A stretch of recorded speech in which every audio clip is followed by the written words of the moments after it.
Pega, por exemplo, 2003, 2007, né, que foi gripe suína, H1N1. gripe aviária, foi a época do H1N1. Cara, vocês não lembram que a gente morria de H1N1? Pra você ter uma ideia, eu lidei com uma situação, cuidava de uma moça famosa, né, que, cara, ela estava em Nova York, me ligou, falou assim, Paulo, eu tô muito mal, eu falei assim, ó, vai testar. Ela me ligou, tô com H1N1. Eu falei, então evita viajar. Ah, mas eu preciso... Não, evita viajar. Primeiro que talvez você não tolere uma viagem, você pode ter uma trombose com muito mais facilidade. Segundo que você pode contaminar 200 passageiros no teu voo. Então fica quieto aí 5 dias, espera passar. Ah, mas assim... Você pode, então faça isso. Faça por você e faça pelas pessoas que você vai entrar em contato. Ninguém andou de máscara, ninguém não teve briga por coisa de nada. E hoje a gente vê o influenza, é um vírus que está aí na população e que ele tem a taxa dele, né, de pneumonias que ele causa por ano. Então, antes do SARS-CoV, o que a gente tinha? Mais ou menos 44 mil mortes por ano de pneumonia relacionada a doenças virais. Né? O que a gente tem agora é um vírus a mais nessa lista. E assim, pra gente, Renato, sabe, é aquela coisa, a diferença do adulto e da criança. A criança reclama, o adulto resolve. Nessa hora, a gente tem que ser adulto. A gente tem um problema. Em vez da gente se separar, ficar discutindo política, essas bobagens, a gente tem que resolver esse problema. A gente sabe que afetou a economia, a gente sabe que afetou psicologicamente as pessoas. Poxa, Renato, a minha filha, ela fez 3º colegial à distância. Eu não sei como a Duda passou direto da escola para a faculdade. Aliás, filha, papai tem orgulho de você. Todo mundo aqui. Parabéns, representou é isso aí. demais. Eu vi lá a postagem. Representou a nossa família. Isso aí. Passou direto PUC Direito. Futura advogada. Muito feliz por você. Eu não sei como que ela passou direto do colégio para coisa. Porque, cara, foi um ano difícil. Estudou por fora. Sim, sozinha. Sim, porque, cara, imagina assistir aula com 17 anos de idade em casa, pelo computador. Poxa, Renato. Eu presenciei algumas aulas do meu filho que faz direito na FAP. Cara, não chega nem perto de uma presencial, mas nem perto, cara. Até porque os professores não estavam preparados.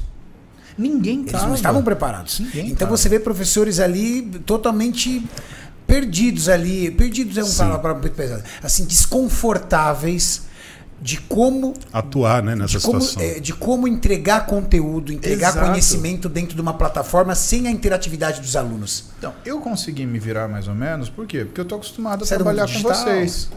Então, agora, você pega um professor que leciona, cara, há 30 anos. Em sala de aula. E tem 60 anos. Aí você entrega um computador, agora você vai dar aula olhando nessa câmerazinha. E aí metade dos alunos de câmera fechada, e metade de câmera aberta, e metade colocando um cenário fictício para fazer de conta que ele está fazendo alguma coisa.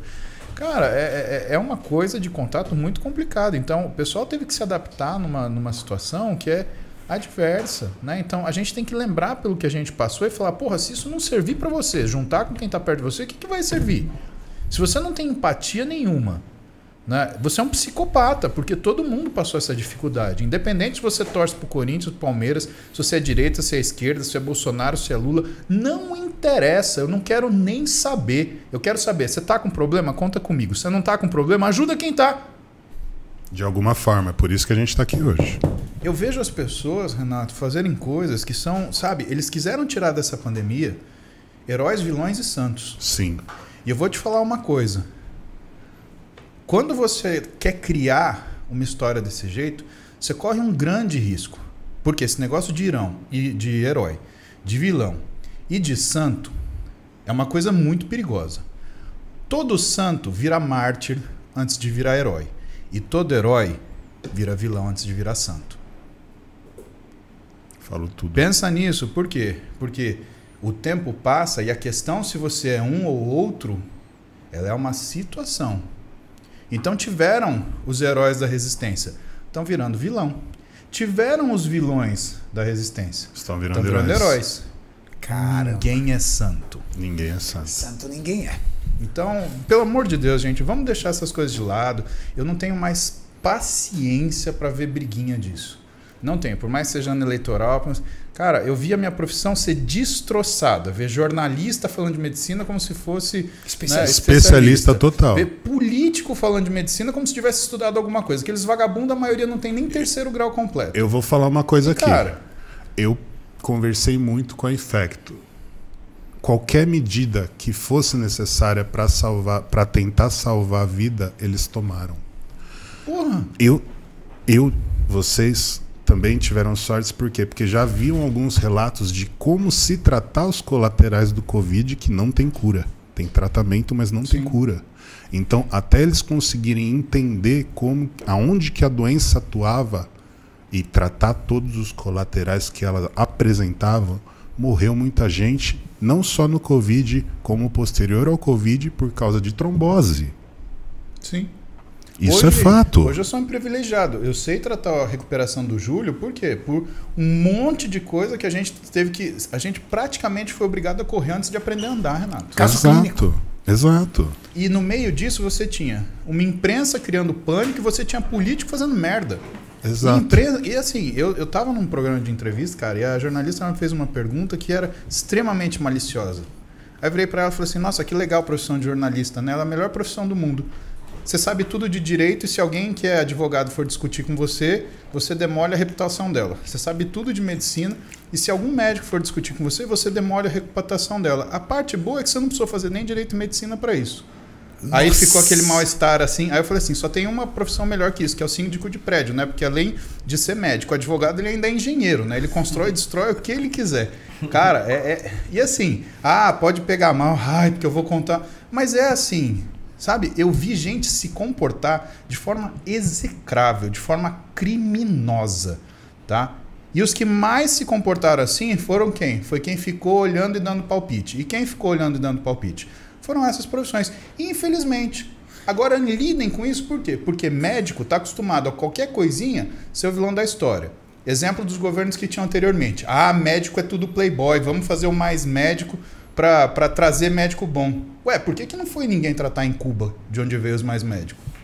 Ia tratar no Sírio-Libanês, né? Onde tem governo liberado. Na Bolívia, Cuba... Ninguém foi. Venezuela veio muito médico, né? De lá. Então, agora, ninguém foi lá para se tratar dos mesmos caras que propuseram esse tipo de política. Só Sírio-Libanês. Né? O máximo de para fora é, vamos no Sírio-Libanês, vamos no Albert Einstein. Era isso que era a política dos caras. Então, mais médico deles ficava no Sírio. Mais médico pelo que não pros outros, mas pra gente eu quero Sírio Einstein. Pera lá. E aí eu levando porrada, né? Você é médico, você é playboy, você é isso. Playboy, vai ver minha vida, vai andar no meu sapato um dia pra você ver se você aguenta. Agora aguentem vocês que foram profissionais que em vez de ajudar, começaram só a pôr fogo na história. Atrapalharam demais. Para os políticos a gente vai dar a resposta na urna. Para os jornalistas a gente já deu a resposta, por quê? Porque esse podcast aqui tem muito mais gente que ouve do que assina revista e lê e vê com programa. Certeza. 20 mil online ouvindo. Eu vou falar 20 mil ao vivo online. Se isso aqui não bater 200 mil... Uma das coisas que mais me fez mal, e hoje eu peço para que vocês não façam isso. Nunca mais assistam Globo, cara. A Globo... ela infecta as pessoas. Ela infecta as pessoas com o mal. Então você não vai saber da verdade na Globo. Ali você pode ter certeza que tudo que eles estão falando é exatamente para promover o pânico entre as pessoas. E eu passei isso porque eu estava dentro de uma UTI onde tinham pessoas que estavam realmente para morrer em respiradores com Covid, e também tinha pessoas que estavam lá porque tomaram a vacina. Então a vacina não está pronta, ela vai ficar pronta daqui 8 anos ainda. Tudo o que está acontecendo é uma fase de teste, é o que tem para hoje. Infelizmente é isso. Quem quer toma, quem não quer não toma. Essa que é a grande verdade que tem que acontecer dentro desse país, e isso é a minha visão que eu tenho hoje. Me ajudou? Me ajudou. Mas eu tinha dois casos lá que estavam lá presentes também porque tomaram a vacina e tinham comorbidades. É que, na verdade, eu acho, Júlio, que o lance é o seguinte. Existem, aquilo que você falou, existem questões de comorbidades. Então, exatamente. Por exemplo, um paciente cardíaco, ele pode vir a ter problemas de reação. Seríssimo. Eu conheci um garoto em Maringá que ele disse que ele ficou internado por 30 dias na UTI em reação à vacina. Mas isso não significa que a gente está dizendo que a vacina é ruim, que a vacina não serve. Exato. A gente está dizendo o seguinte... É um atenuante. Ponto. Nós tínhamos uma pandemia mundial. E nós tínhamos uma corrida entre as indústrias farmacêuticas para ver quem ia fazer o negócio ainda está tendo. A corrida aí, é longa. Quem foi entregando algum resultado em cima de testes do tipo atenua, reduz, bora. Eu preciso dar uma resposta, inclusive, para a população. Exato. Para que a coisa, até para sentimento de pânico ir reduzindo. Sim. Eu acho que tudo isso é muito compreensível. Mas eu acho que o Muzi foi tão magnífico nesse podcast que eu vou assistir ele mais 3, 4 vezes. Porque o que o Muzi disse é o seguinte: não importa se você é anti-vacina ou se você é pró-vacina, afinal de contas é a tua vida. Exato. Eu não tô nem aí. Eu tomei minhas 2 doses de Pfizer e tomaria novamente, com certeza. Agora, uma coisa é fato: se você não ajuda, muito ajuda se você não atrapalhar. Exato. É verdade. Muito ajuda se bem. você não atrapalhar.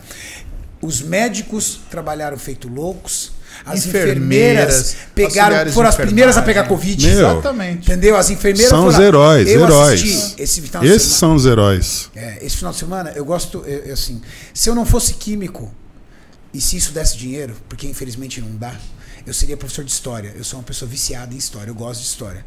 Mas eu não fiz história porque não dá dinheiro. E eu trabalho para ganhar dinheiro. Entendeu? Infelizmente. Entendeu? Desculpe meus professores de história, que eu amo tanto, que eu lembro de todos. Mas eles realmente é muito raro ganhar dinheiro com história. Licença, Maria do Carmo é professora de História do Colégio Cristo Rei. Obrigado, Maria do Carmo. Tô aqui e tem uma parte sua só. Professora, espero que eu te dê orgulho. A minha era Maria se Tereza. você estiver assistindo, comenta aí se eu tô certo, se eu não tô. Ou comenta qual carro que você tem, professora, desculpa. Mas eu amo história. E eu estava assistindo mais um dos vários, o Maurício estava comigo, mais um dos vários documentários que eu já assisti sobre a usina de Chernobyl. Porque mistura química com história. Muito legal. E é muito legal. E mostra o volume de milhares de pessoas que morreram, porque até pela cultura comunista, o governo comunista ela colocava você, vai lá que você tem que fechar aquele buraco, vai lá que você tem que tampar aquilo lá. E várias pessoas, bombeiro que chegou lá, foi os primeiros a chegar, sem saber o que estava fazendo. Claro, dadas as proporções, existiam pessoas dentro do hospital que ainda talvez nem tinham a mais absoluta noção do que estava acontecendo, mas estava lá tratando os pacientes. Enfermeiros, auxiliares de enfermagens, médicos e esses heróis. Esses são os heróis. Magnífico foi a tua comparação. Foi um Chernobyl. Foi um Chernobyl.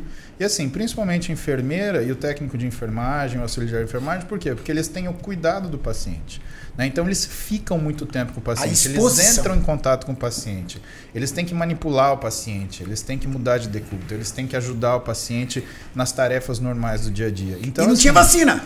Não tinha vacina. Meu Deus. Porque eles foram primeiros a ser vacinados, ok, mas quando tinha uma vacina. Exato. Então eles foram, assim, fazendo as medidas, proporções, dados a Chernobyl, eles meteram a cara. Esses são os heróis. Exatamente. E aí eu vi a jornalista metendo pau em médico, metendo... para sério, cara. Não tem como, cara. Que eu gostei foi desumano, é desumano. É desumano fazer isso com um profissional isso. da saúde, cara. É desumano. É desleal. E principalmente, quase todos os enfermeiros foram infectados logo no começo. E principalmente porque o profissional da saúde não tem como se defender. Ele não tem um canal para falar. Não tem a voz. Ele não tem a voz. Exatamente. Essa gente... E aí eu gostei do que... eu esqueci o nome. Aquele infecto do Rio Grande do Sul. Eu achei esse cara foda. Ele no meio daquela CPI da palhaçada com aquele bando de ladrão. Zeballos? Não foi o Zeballos. O outro. Deixa eu lembrar. Eu vou lembrar o nome dele. Mas enfim, o cara é pica, do Rio Grande do Sul. Ele virou e falou assim, todo mundo fala aqui que eu sou negacionista, mas eu tenho trabalho publicado e tenho trabalho sendo publicado. Eu quero saber onde está o trabalho desses caras que falam tanto em ciência. Porque o mesmo estão sendo publicado. E outra, eles falam do meu tratamento, mas eu quero saber onde eles tratam. Qual que é o ambulatório do jornal fulano de tal, né? Porque aí eu vou mandar meus pacientes para eles. Se eles estão tão confortáveis assim a me julgar, a me criticar, vamos ver eles trabalhando então. Então, gente, deixa eu... até pra gente mover o assunto para frente, né, Renato? Senão a gente vai ficar... Remoendo isso, e é muito triste remoer. Né? Escutem, a gente tem 2 situações que você pode fazer numa crise. Você pode participar da solução, mas você pode participar do problema também. Então não participe do problema, participe da solução. Em tudo, não é só do que a gente está falando disso, é em tudo. É verdade. Entendeu? A gente anda vendo cada vez mais as pessoas se interessando por treta e polêmica, né? Cara, e aí, atrás do celular...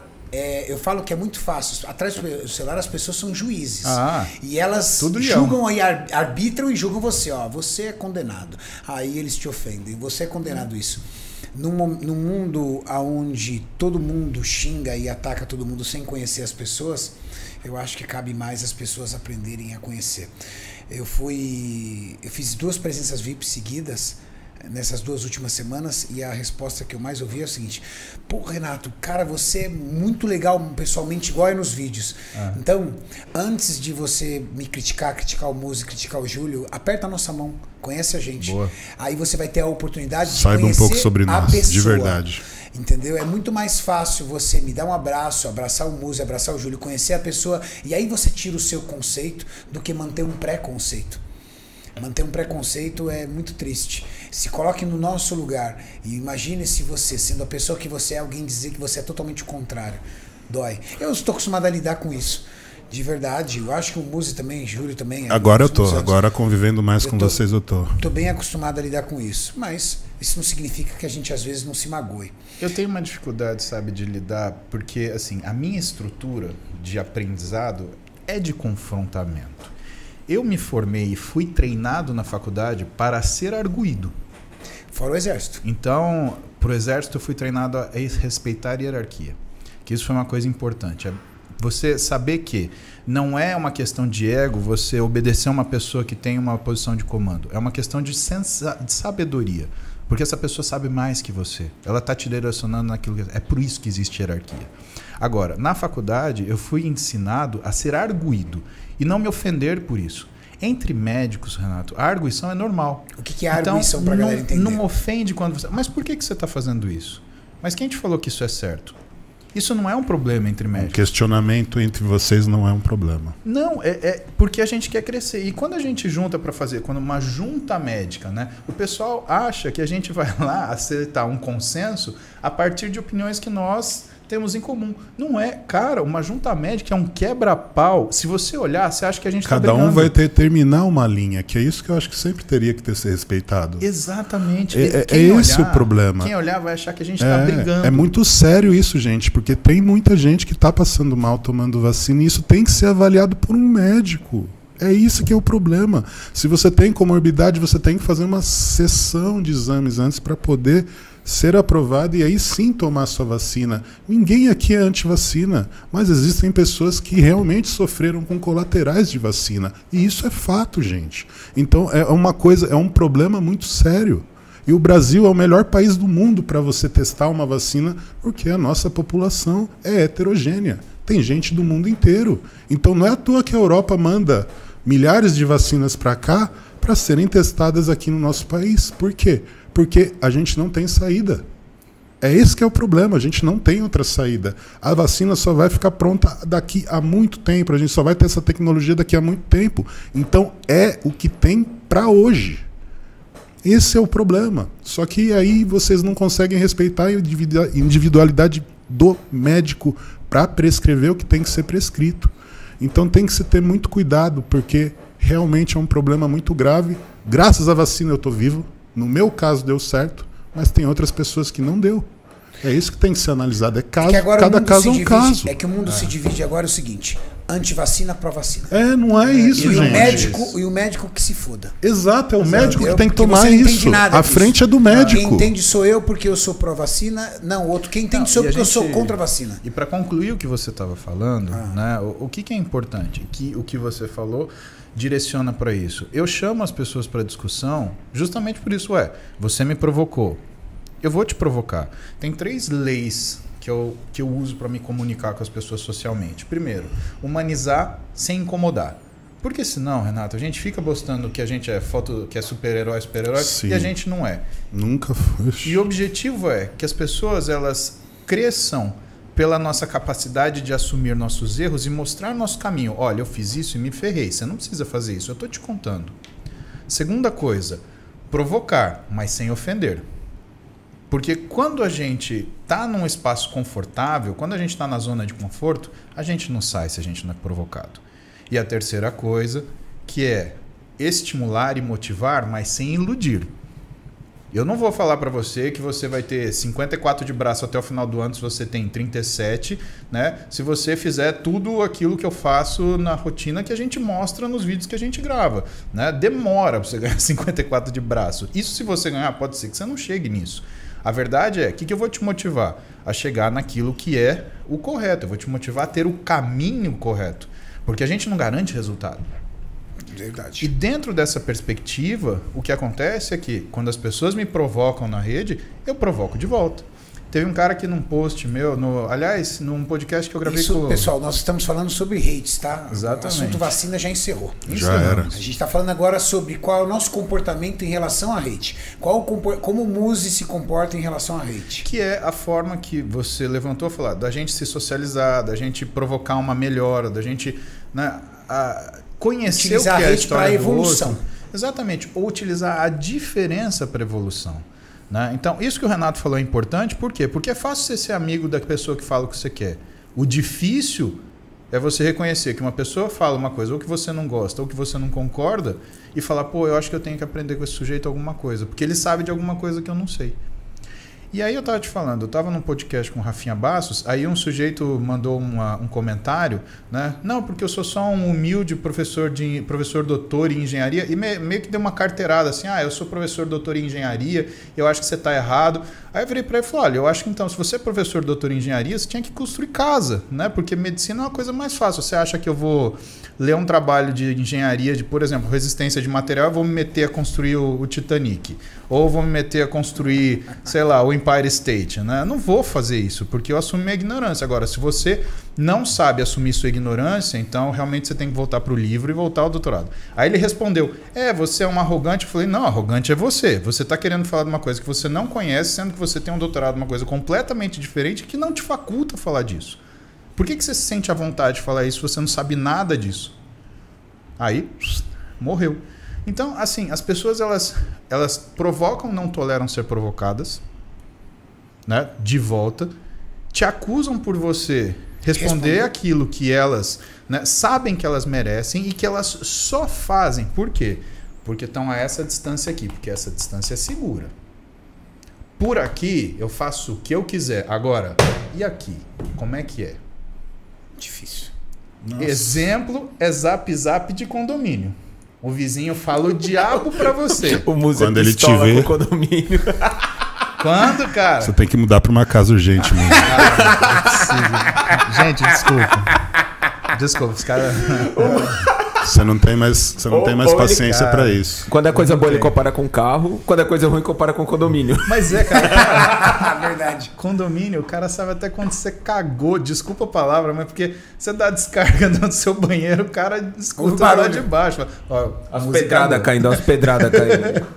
Então, assim, pô, cara, uma coisa é o cara falar no zap lá do condomínio. Aí você bate na casa dele, oi, tudo bem? Eu sou o cara que você respondeu. Ah, então, vizinho. Aí é vizinho, né? Aí é vizinho. Não, tudo bem, Quer tomar um café? Exatamente, como café. Mas também você tem que entender você batendo na porta do cara, né, moço? O cara jogar. vai ficar meio desanimado, né? Eu quero pegar um funil, enfiar esse funil e jogar o café. É isso que eu quero fazer. Café.